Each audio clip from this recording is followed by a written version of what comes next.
Hello everyone, welcome to my channel. This is an educational channel, and we generally look at great theories of everything, ancient and modern, and do deep dives into them to show you how you can potentially use these things in your own life, to provide you solutions to problems, help you with your paradigm shifting and your awakening to 5D consciousness, your formation of a holistic worldview. These are all things that generalized theories, cosmologies, all-encompassing theories, theories of everything. They all can help you out with those things, especially if you have a few of them at your disposal, and you can kind of cross-reference and make comparisons and just have a broader viewpoint. And so today is our 536th video that we've done on the reciprocal system of theory from Dewey B. Larson. Mr. Larson was an American engineer who lived from 1898 until 1990.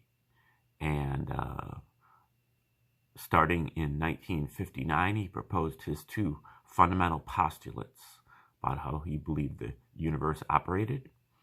He's one of the few scientists to articulate a cosmology based on motion. Not matter, not energy, but the universe is made out of motion. His first postulate states that the universe is composed entirely of one component, motion, existing in 3 dimensions, in discrete units, and with 2 reciprocal aspects, space and time. And then he basically plugs that first postulate into the second, that states that the universe conforms to the relations of ordinary commutative mathematics. Its primary magnitudes are absolute, and its geometry is Euclidean.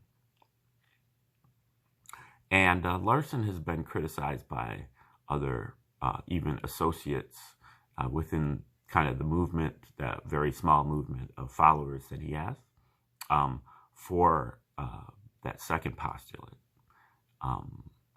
I don't think that that's really that important. The second postulate is really what he's using in order to form his theoretical universe. So Larson uses that first postulate, plugs it into the second postulate, and through a process of deduction, he's able to. I have many videos on this also. Like he documents this in an article that he calls The Outline of the Deductive Development of the Reciprocal System. And so he goes through a process of deduction whereby he arrives at a theoretical universe. So what would his universe look like if his postulates were correct? And then in many of his books, he compares his theoretical universe with the empirical, measured, laboratory tested universe of the modern scientists. You know, what they have compiled in their scientific tables. And it's very interesting because in many cases Larson is able to recreate the scientific tables strictly from his theory. So you got to figure he's either fudging the numbers or he's doing something right. So now we've gone over many of Larson's other books in this in these 535 previous videos. And if you want to get a more detailed analysis of Larson's system, you probably want to watch one of the first 474 of those. For now, we're just kind of assuming that you have a little bit of working knowledge, or that you feel like you don't really need any, and you can kind of go forward from here. But we've looked at his outline of the deductive development. We've looked at his book, Nothing But Motion, which is mainly on atomic physics. We've looked at his some of his stuff on astronomy, even though we haven't looked at any of the full books, not Universe of Motion or Quasars and Pulsars. Maybe in the future. Those are a little advanced.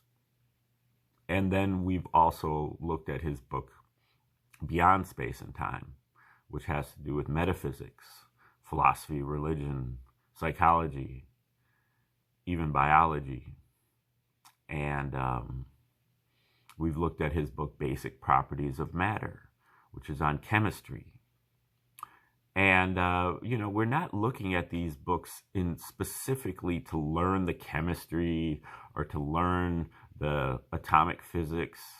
Now, that's a great byproduct.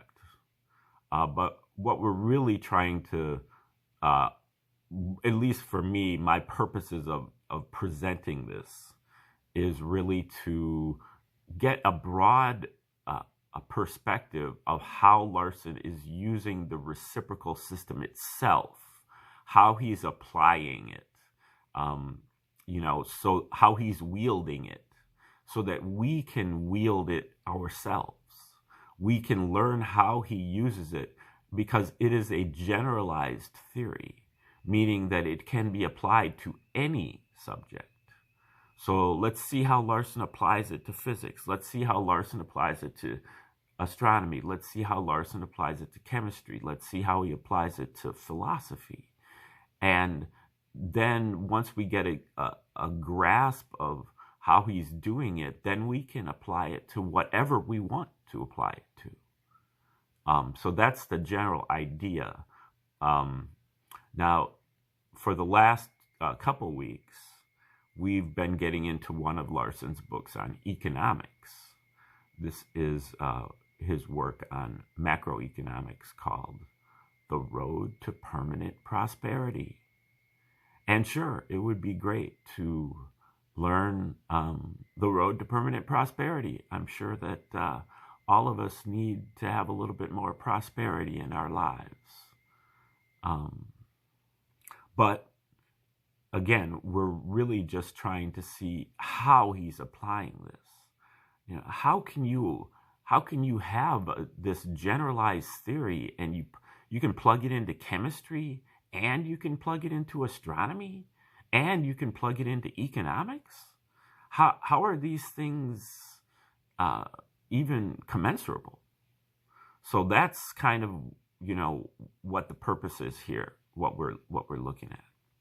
Okay, so we are in the middle here, toward the end of chapter 7 of this book called Wealth and Capital.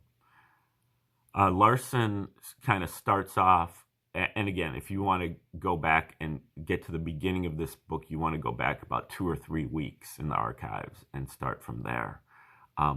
What Larson does is he boils down the economic system. First, he kind of takes the economists to task a little bit here because he feels like they're not complying with basic scientific laws where they're with their economic dictates, with their suggestions. They have policy considerations. They have what he calls sociological considerations or ideological considerations, political axis to grind, and Larson is saying, well, you can have your politics, you can want to feed the poor or provide a just system, but the first thing that you have to do is that your understandings have to comply with the actual laws. Nature is not always just. When you have an earthquake, you don't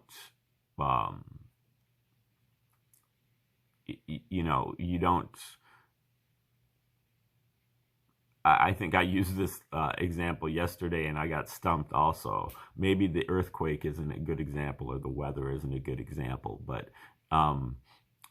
you can't really complain about, the melting point of water. You can't say, oh, it's unjust that water freezes at 32 degrees. No, that's just part of the terrain, and you deal with it. Instead you say, well, what do we have to do to make it more comfortable, or what do we how do we operate, how do we proceed, given that the law, that the nature makes water freeze at 32 degrees. You don't complain about it, you just adapt to it. And Larson is saying the same thing about the economic system. You have to figure out how it works and then adjust from there, not just impose your will upon it regardless of how it works. And so he boils it down to what he calls the Robinson Crusoe situation, just one person living on a deserted island, and how does the economics work there? Then he goes to the next step, which is barter. Robinson Crusoe is bartering with somebody else on a neighboring island or whatever. And then the introduction of money. And so it's step by step. And Larson determines that the two reciprocal aspects of, just like space and time are the reciprocal aspects of motion. In the economic system, the two reciprocal aspects for Larson are consumption and production. And they both basically revolve around goods. You produce goods, they become purchasing power to you, and they are goods to the consumer. And Larson articulates a number of different principles that I think we've only covered like a couple of them. Only goods can pay for goods, and the other one is the iron law, work or starve. You have to produce something or else you're going to starve. And so we're going to take over just part of the way. Hopefully we can finish the chapter today, and then move on to the important chapter 8, where Larson kind of articulates the economic mechanism and kind of graphs it out. And then from there, we may or may not continue to just read verbatim, or we might just go with my notes and kind of summarize some of the chapters, because he gets into the weeds a little bit, just like he does with all his books, which I can't complain about, but they just, at least for the purposes here, again, we're just trying to get the broader concepts. Okay, I'm going to go back about a paragraph and start up here in Chapter 7, Wealth and Capital. It may not be immediately apparent why we have adopted a somewhat roundabout way of defining capital rather than merely saying, as the economists do, that it denotes goods devoted to production, or words to that effect. One reason is that there is a very important difference between wealth and capital that is ignored by such a definition. Since this difference will play a significant part in the subsequent analysis, it is necessary to take it into account from the start. Any tangible consumer goods that have a degree of permanence constitute wealth. In order to be classified as goods, they must have utility, and that utility, however small it may be, has some value, and is preferable to no utility at all. Hence, all such goods are assets to their owners and meet the definition of wealth. But not all capital goods constitute capital. By definition, capital goods are goods used or intended to be used in the production of other goods. A tool, which Crusoe has made for use in his productive activities meets this definition. Let us assume that after some experience with the use of the tool, Crusoe finds that the labor required to keep the tool sharp enough to serve its purpose exceeds the labor saved by the use of the tool. Immediately, it ceases to be capital.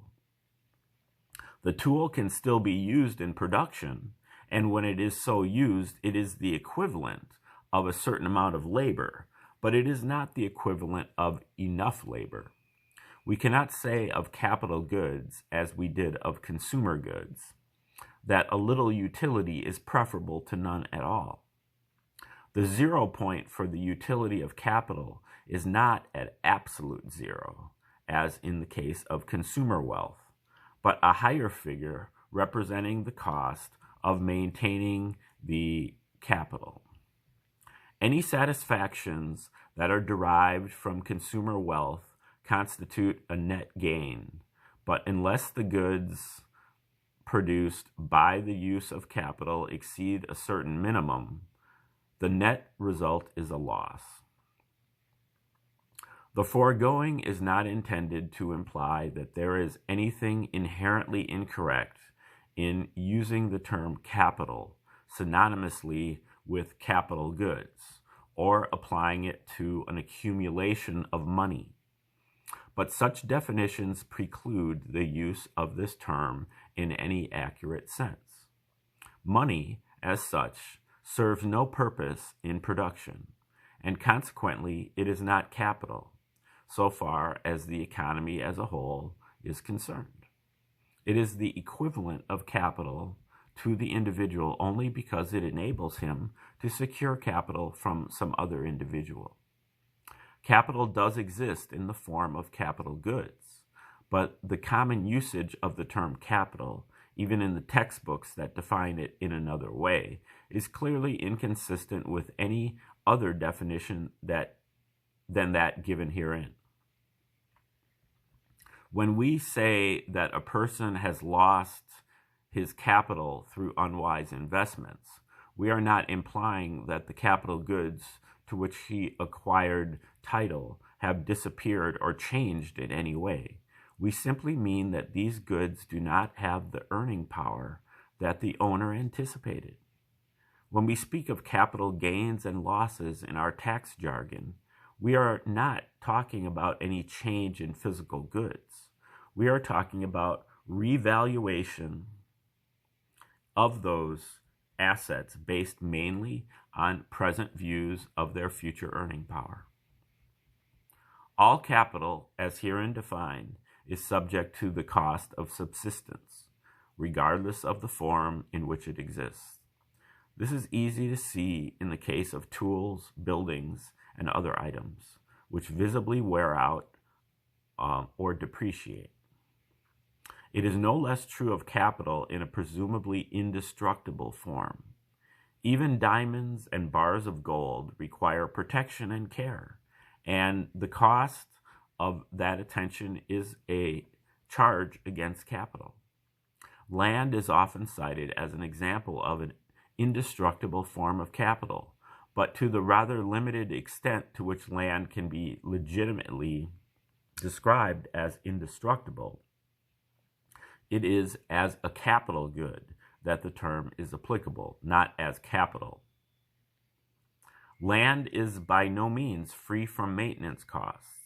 Furthermore, in order to constitute capital, land must be restricted as to ownership, nationally if not individually, and ownership cannot be restricted without cost. Where the ownership is individual, the owner must either stand the cost of defending his title personally, as was the rule under primitive or feudal conditions, or he must rely upon organized society to defend it for him, in which case that society will tax him to defray the costs. Unless the land produces enough to support this cost, capital will erode away, even though the land itself remains intact.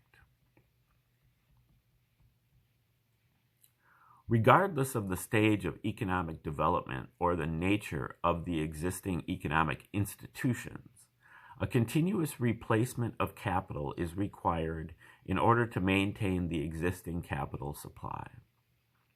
Once the replacement ceases or is diminished, the capital in service begins to decrease, for the process of capital deterioration never stops. Many a business fails because the owners are unable to appreciate the necessity of diverting part of the current income into a depreciation fund, which will enable replacing capital goods that wear out or become obsolete.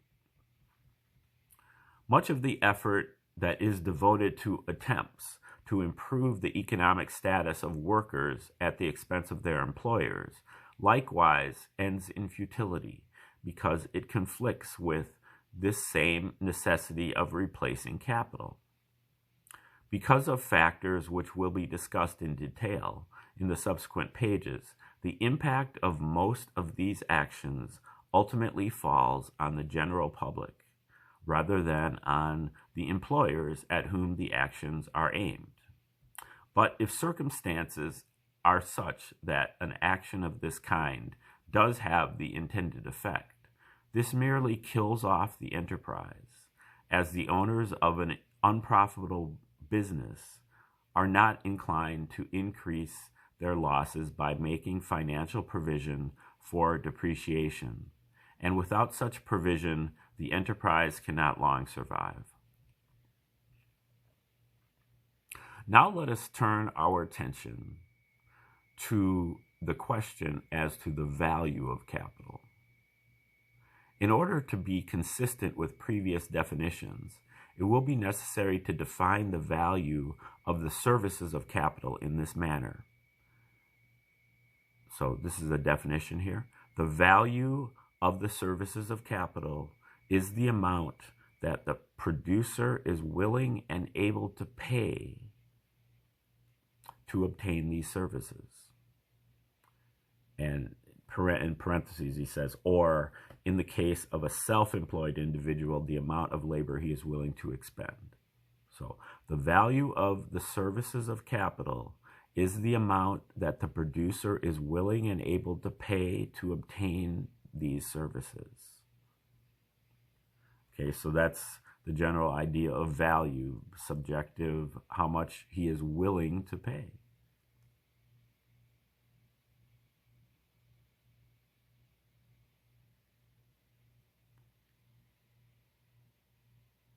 The amount that the producer is willing and able to pay to obtain these services. As in the case of consumer goods, the cost of substitutes is one of the determinants of the value of the services of capital. In many applications, labor is a satisfactory substitute, and in general, the cost of labor is the controlling factor in determining the extent to which capital is used. When the cost of labor is low,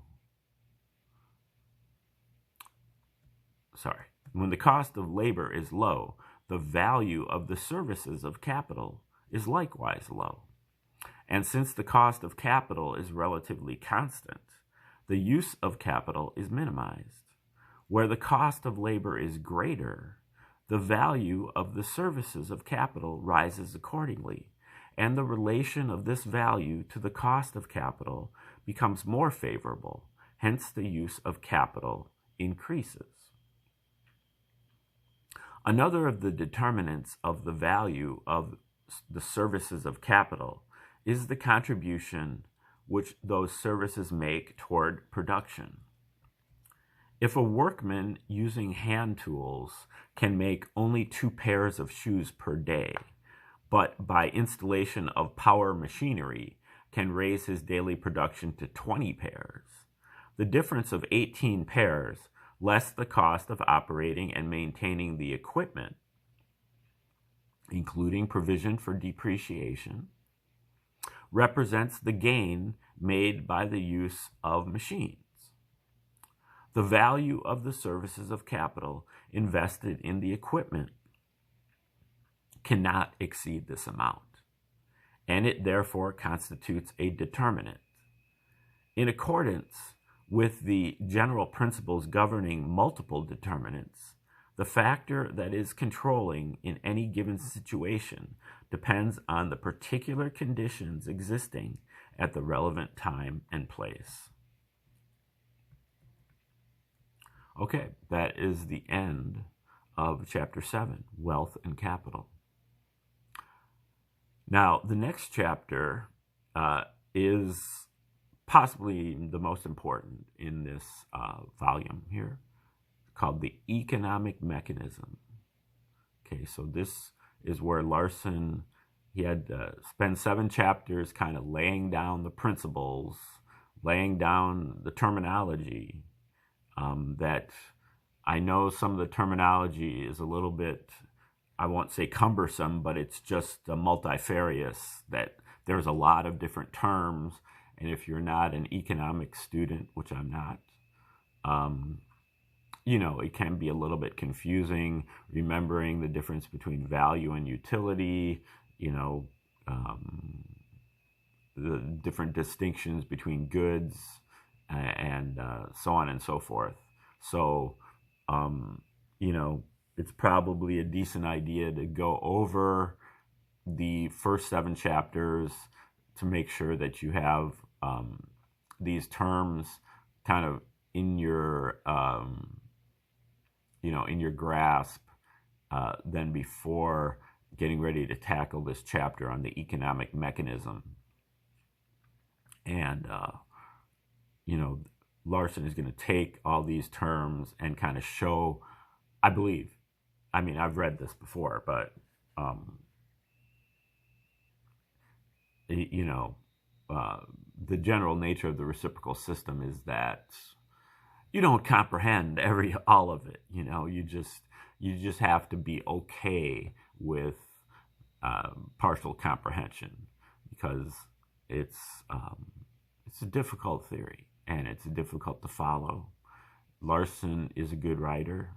He's not the best teacher, but he puts all of it out there. But you have to kind of pick it up, and sometimes he will make an offhand comment that might trigger something for you, you know, put something in place for you, but then in other places he leaves you hanging, and then you're like, what?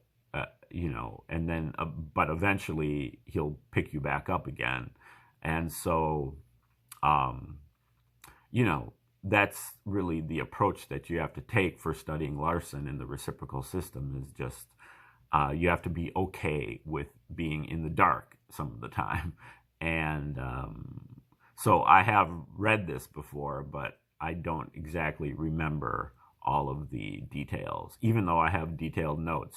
So maybe I will go over my notes if I can, so that I can at least have a better grasp of the terminology as he gets into chapter 8, because I think this is where he gets to the crux of, you know, kind of how he applies his reciprocal system to the economic mechanism, and you know, how he eventually kind of figures out the key to maybe like for a government to implement an economic policy that will lead to permanent prosperity, you know, where you're not dealing with booms and busts, you're not dealing with you know, cycles of the economy, you know, of good and bad economies, but you're dealing with permanent prosperity that can be engineered, that can be regulated, that can be maintained, sustained. And Larson, I believe, has kind of figured this out by applying his principles to the economic mechanism. So he has to strip everything away to figure out what the economic mechanism is, and then figure out how to apply his reciprocal system to that, and then figure out how it works, and then figure out what to do to take advantage of the laws. That's kind of and that's what he's complaining about the other economists, that they are just taking their preferences and trying to impose them on the system instead of taking the system as it is and then figuring out how to get their preferences naturally articulated by the system. Don't know if that's exactly the right way to say it, but we will get into Chapter 8 tomorrow, the economic mechanism. So please come back and catch it tomorrow. In the meantime, thanks for tuning in today, and have a great day.